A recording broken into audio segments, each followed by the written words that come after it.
नमस्कार। आज ये सेकेंड ईयर के वीडियोस के श्रृंखला में ही आपके लिए साहचर्यवाद साहचर्य समाजवाद पर डाला जा रहा है। और ये जो साहचर्य समाजवाद है, ये समाजवाद का एक नया रूप है। 18वीं शताब्दी को एडम स्मिथ तथा उनके परंपरावादी अनुयायियों की शताब्दी माना जाता था। ठीक उसी प्रकार 19वीं शताब्दी को समाजवादियों के जन्म तथा उनके विकास की शताब्दी माना जाता है। एडम स्मिथ के आर्थिक विचारों का विरोध प्रारंभ हो चुका था। इनमें सिस्मोंडी, सेंट साइमन और उनके अनुयायियों ने व्यक्तिवाद तथा उदारतावाद की आलोचना की। इस समय समाजवाद के कई रूपों का जन्म और विकास हो चुका था, जिनमें साहचर्य समाजवाद भी एक था। समाजवादी वे विचारक थे जो समाज के आर्थिक ढांचे में पर्याप्त सुधार करके पूंजीवाद के दोषों को दूर करने के इच्छुक थे। उस समय रॉबर्ट ओवन, जिनका जन्म 1771 में हुआ, वे ही सहकारिता और साहचर्य समाजवाद के जनक माने जाते हैं। रॉबर्ट ओवन का जन्म 1771 में नॉर्थ वेल्स में एक शिल्पकार परिवार में हुआ था। 9 वर्ष की आयु में ही उनकी पढ़ाई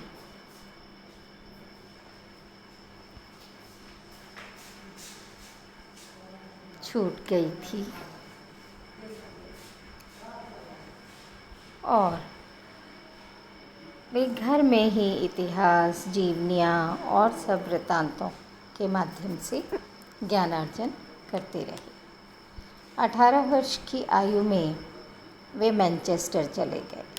जैसे कि आपको पिछले वीडियोस में बताया जा चुका है कि इंग्लैंड में 1765 में औद्योगिक क्रांति के बाद में अनेक ऐसे नए औद्योगिक नगरों की स्थापना हो चुकी थी। उनमें से एक मैनचेस्टर था। मैनचेस्टर पहुंचकर उन्होंने अपने परिश्रम और योग्यता के बल पर काफ़ी धन अर्जित किया और वे एक संपन्न व्यक्ति बन गए। 1827 में रॉबर्ट ओवन की पत्रिका कोऑपरेटिव मैगज़ीन के नाम से चालू हुई, जिसमें सबसे पहली बार सोशलिस्ट शब्द का प्रयोग किया गया। यद्यपि उसका अर्थ आज के समाजवाद से काफ़ी भिन्न था, लेकिन इंग्लैंड में सहकारी आंदोलन का प्रचार प्रसार ओवन ने ही किया। अतः उन्हें फादर ऑफ इंग्लिश सोशलिज्म कहा जाता है। सबसे खास बात ये रही कि बहुत अधिक धन अर्जित करने के बाद भी उन्होंने पूंजीवाद का समर्थन नहीं किया, बल्कि वे समाजवादी आंदोलन के संस्थापक बने। उन्हें श्रमिकों की आर्थिक स्थिति सुधारने के लिए काफ़ी चिंतित थे और इसके लिए काफ़ी प्रयास उन्हें करना पड़ा। उस समय की काफ़ी प्रसिद्ध मिल न्यू लैनार्क, जो कि मैनचेस्टर में थी, न्यू लैनार्क मिल के वे साझीदार बने। ऐसे में उन्होंने अनेक समाजवादी विचार रखे। वे मूलतः एक सुधारक थे। A new view of society नाम की पुस्तक उन्होंने लिखी, जिसमें बाद में लोगों ने उन्हें एक काल्पनिक विचारक बताया, किंतु समाजवाद का एक आधार उन्होंने स्थापित किया। अब हम देखते हैं कि ऐसे कौन से कारण थे जिन्होंने उन्हें प्रभावित किया और जिनसे प्रभावित होकर वे एक समाजवादी विचारक बन गए। सबसे पहला और प्रमुख कारण था इंग्लैंड की औद्योगिक क्रांति। उस काल के सभी विचारक औद्योगिक क्रांति में पूंजीपतियों के व्यवहार से काफ़ी क्षुब्ध थे। पूंजीपतियों के द्वारा मजदूरों का शोषण, स्त्रियों और बच्चों को काम पर रखना, बहुत अधिक घंटे काम करवाना, बहुत कम पगार देना, ऐसे सारे शोषण के कार्य तब जारी थे। और इन शोषण के कार्यों के कारण ही उस समय के विचारक धीरे धीरे पूंजीवाद के खिलाफ होकर समाजवादी बन गए। उसी काल में अमेरिका का स्वतंत्रता संग्राम और फ्रांस की क्रांति ने यह भी साबित कर दिया कि आम नागरिकों को सुखी बनने के लिए कुछ न कुछ महत्वपूर्ण उपाय किए ही जाने चाहिए। रॉबर्ट ओवन के समकालीन विचारक सिस्मोंडी, साइमन, फ्रेडरिक लिस्ट, इन सब ने परंपरावादी ढांचे का काफ़ी विरोध आरंभ कर दिया था। उनकी आर्थिक व्यवस्था का आलोचना आरंभ कर दी थी। अतः रॉबर्ट ओवन पर इन सब विचारों का प्रभाव पड़ना बहुत स्वाभाविक था। इसलिए उनके नए आर्थिक विचार जो थे, उनमें सबसे पहला श्रम कल्याण संबंधी विचार है। उन्होंने श्रम कल्याण की योजना प्रस्तुत की, जिसमें मुख्य बिंदु इस प्रकार थे। श्रमिक के काम के घंटे 17 से घटाकर 10 कर दिए जाएं। 10 वर्ष से कम आयु के बच्चों को काम पर नहीं लगाया जाए। मजदूरों से लिया जाने वाला दंड और जुर्माना बंद कर दिया जाए। श्रमिकों के बच्चों को इस उद्देश्य के लिए बनाए गए स्कूलों में निःशुल्क शिक्षा की व्यवस्था की जाए। मजदूरी को एक न्यूनतम स्तर में कम से कम फिक्स कर दिया जाए कि इतनी तो हो कि मजदूरों का जीवन स्तर एक सम्मानपूर्ण ढंग से चल सके। श्रमिकों के लिए निःशुल्क चिकित्सा के लिए व्यवस्था की जानी चाहिए। श्रमिकों के रहने के लिए मकान होना चाहिए। श्रमिकों के बच्चों के लिए निःशुल्क शिक्षा के साथ साथ मनोरंजन की व्यवस्था की जानी चाहिए। श्रमिकों के लिए बीमा कोष की स्थापना की गई। उन्होंने स्वयं की मिल में बंद रहने पर भी श्रमिकों को वेतन दिया था। इस कारण उनके इस क्रांतिकारी और मौलिक विचार के क्रियान्वयन से अनेक उद्योगपति और पूंजीपति उनकी इस प्रकार के सुधारों की आलोचना करते थे, किंतु उनका मानना था कि इस प्रकार के सुधार निर्धन श्रमिकों की दशा में सुधार करेंगे। श्रमिकों की कार्यकुशलता बढ़ेगी, जिससे मिल मालिकों को भी लाभ होगा।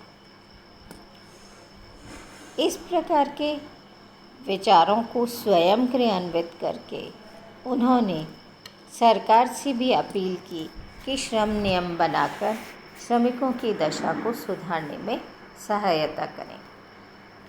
यह हमें स्वीकार करना पड़ेगा कि उस काल में ओवन के इन सुधारों का प्रभाव इंग्लैंड में काफ़ी पड़ा और वहाँ पर श्रम नियम फैक्ट्री एक्ट के तहत बनाए गए, जिनमें 9 वर्ष से कम के बच्चों को काम पर नहीं लगाया जा सकता था। बाद में काम के घंटे तय हुए, फैक्ट्री निरीक्षक नियुक्त किए गए और श्रम नियम, खाद्यान्न नियम और अनेक प्रकार के अन्य सामाजिक सुधार के नियमों को बनाया गया। इस प्रकार रॉबर्ट ओवन श्रम विधान के जन्मदाता बने। उनके दूसरे महत्वपूर्ण सिद्धांत जो था वह परिवेश या वातावरण के महत्व का सिद्धांत। रॉबर्ट ओवन का मानना था कि प्रत्येक व्यक्ति स्वभाव से अच्छा होता है। प्रत्येक व्यक्ति एक अच्छा व्यक्ति बन सकता है यदि सामाजिक वातावरण में परिवर्तन कर दिया जाए। उन्हीं के शब्दों में यह सामाजिक वातावरण की उपज है। स्वभाव से मनुष्य न तो अच्छा होता है और न बुरा। वह ठीक वैसा ही है जैसा पर्यावरण ने उसे निर्मित किया है। और यदि वर्तमान में मनुष्य बुरा है तो इसका कारण यह है कि उसके आसपास का वातावरण अच्छा नहीं है। उनका मत था कि समाज में रहने वाले लोगों के जीवन, प्रसन्नता और कार्यदक्षता पर भौगोलिक, प्राकृतिक, भौतिक और सांस्कृतिक घटकों की तुलना में सामाजिक आर्थिक परिवेश का अधिक अच्छा एवं गहरा प्रभाव पड़ता है। उनका यह विश्वास कुछ प्राकृतिक व्यवस्था से मिलता जुलता था। इस प्रकार ओवन पहले विचारक थे जिन्होंने यह बताया कि मनुष्य वातावरण, विशेषकर सामाजिक वातावरण की उपज होता है। इसके लिए उन्होंने प्रगति की 3 बाधाएं व्यक्त की। पहली निजी संपत्ति, दूसरी विवाह की संस्था और तीसरी धर्म। उन्होंने परिवेश के ये 3 घटक महत्वपूर्ण माने और कहा कि यदि इन 3 में बदलाव हो जाए तो निश्चित रूप से वैयक्तिक आचरण अच्छा हो जाएगा और राज्य के द्वारा उठाए गए यदि वैधानिक उपाय इन तीनों को ठीक करने में सक्षम हो जाते हैं तो इस पर भी यह निर्भर करता है। उन्होंने शिक्षा को सामाजिक रूपांतरण का सबसे प्रभावी उपकरण माना था और आज तक शिक्षा का कोई विकल्प नहीं है। केवल मात्र शिक्षा समाज में परिवर्तन ला सकती है। रॉबर्ट ओवन के ये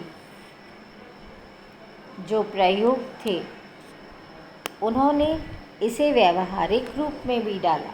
उन्होंने अपना पहला प्रयोग श्रमिकों पर किया और यहाँ दूसरा प्रयोग उन्होंने 2 बस्तियों का निर्माण कर श्रमिकों को उनमें बसाया और इन श्रमिकों को शिक्षित किया और उन्हें उनके जीवन में परिवर्तन लाने के प्रयास किए और उनका जो साइंस ऑफ ईटोलॉजी था वो एक नया सिद्धांत था। उनके निष्कर्ष इस प्रकार हैं: मनुष्य पर अच्छे बुरे वातावरण का प्रभाव पड़ता है और निदान शास्त्र बुरे वातावरण को अच्छे वातावरण में बदल सकता है। मनुष्य जो कुछ करता है उसके वातावरण से प्रभावित भी होता है और वातावरण को प्रभावित भी करता है।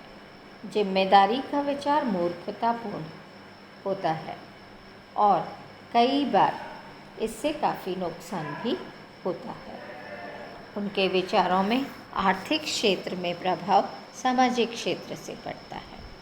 परिवेश के सिद्धांत, इस सिद्धांत की बाद में अनेक लोगों ने आलोचना भी की है।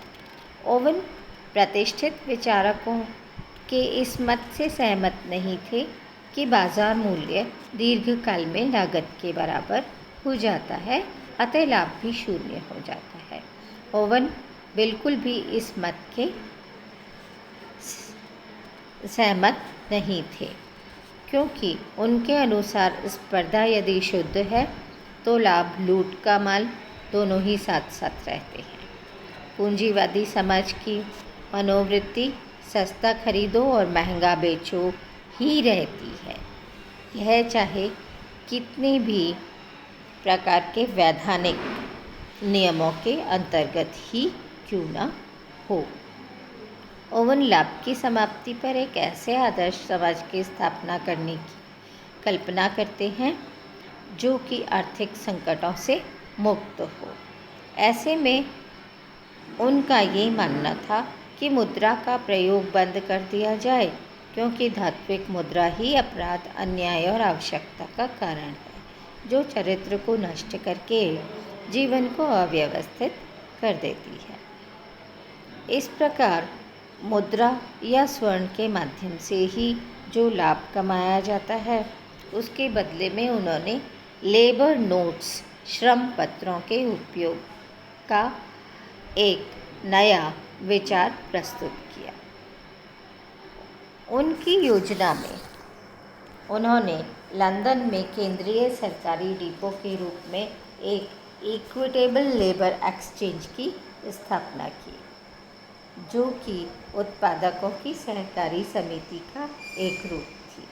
ओवन का यह प्रयोग भी उनके अन्य प्रयोगों की भांति लगभग असफल रहा। एक तरफ तो सदस्यों ने अपने माल का मूल्य श्रम से अधिक बताना शुरू कर दिया, जिससे उन्हें अधिक श्रम पत्र मिल जाते थे। दूसरी तरफ घटिया वस्तुएं जिनकी बिक्री न के बराबर थी, वहाँ लाकर बेचनी शुरू कर दी और इस प्रकार उनकी यह योजना भी असफल हो गई। उनका चौथा सिद्धांत था श्रम मूल्य का श्रम सिद्धांत। उन्होंने मूल्य के श्रम सिद्धांत में दो वस्तुओं के बीच विनिमय दर उनके निर्माण में लगे श्रम अनुपात के बराबर होनी चाहिए। मूल्य लागत के बराबर होना चाहिए। लाभ लेना चोरी के समान है और वे यह भी मानते थे कि लाभ को समाप्त करना इतना सरल नहीं है, किंतु फिर भी लाभों को कम करके श्रमिकों के लिए एक अच्छी व्यवस्था की जा सकती है। उनका अगला विचार सामुदायिक जीवन के लिए था। यह समाजवादी बस्तियों के माध्यम से सामाजिक जीवन आरंभ करके सामुदायिक रूप से एक नए आयाम को प्रस्तुत किया। आगे जाकर हम देखते हैं कि कम्युनिस्ट कंट्रीज़ में इस तरह के सामुदायिक जीवन और इस तरह की कॉलोनीज़ को हमने बाद में देखा है।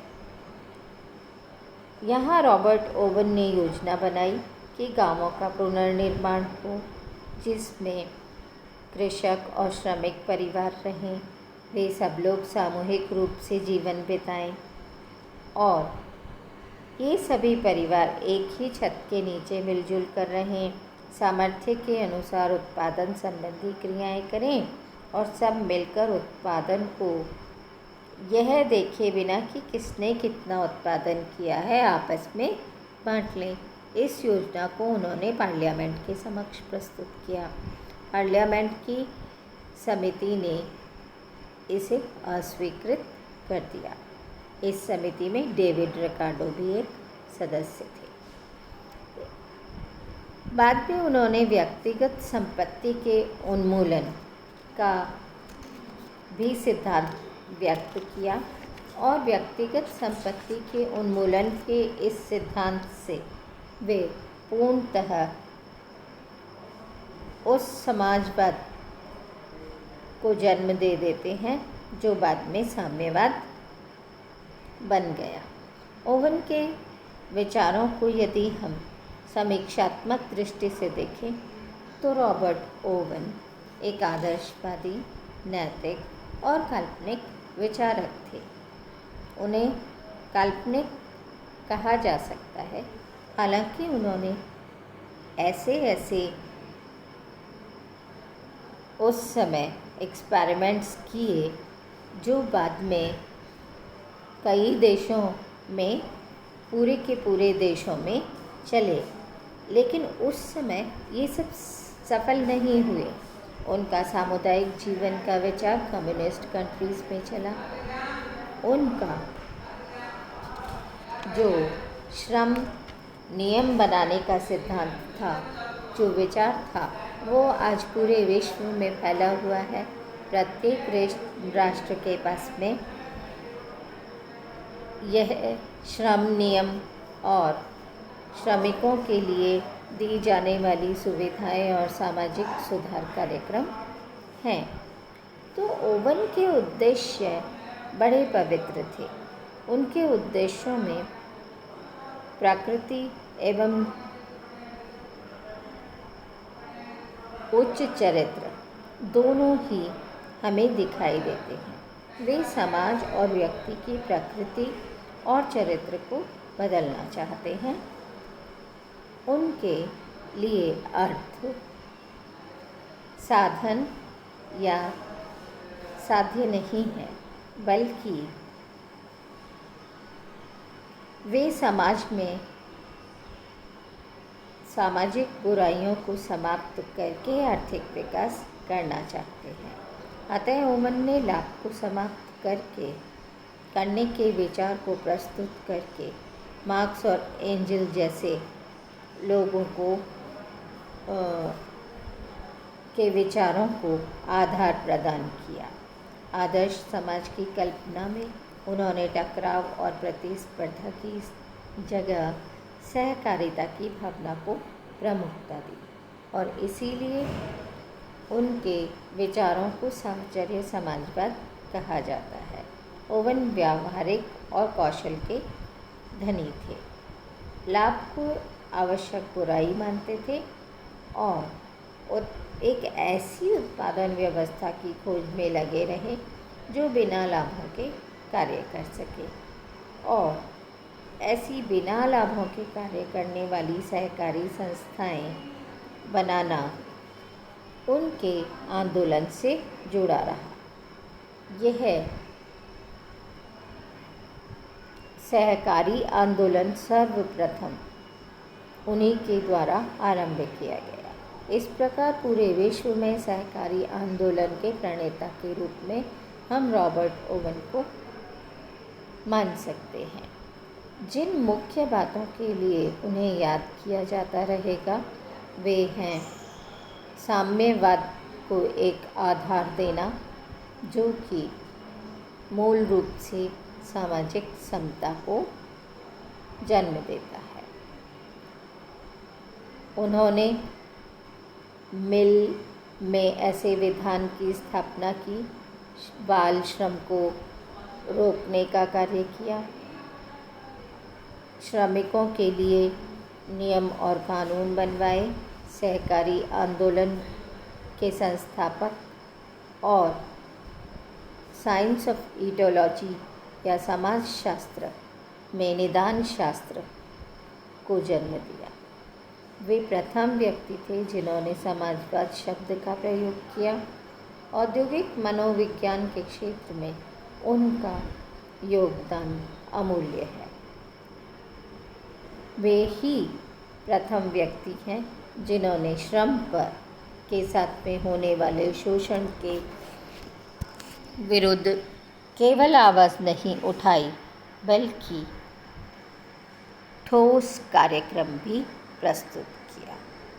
धन्यवाद।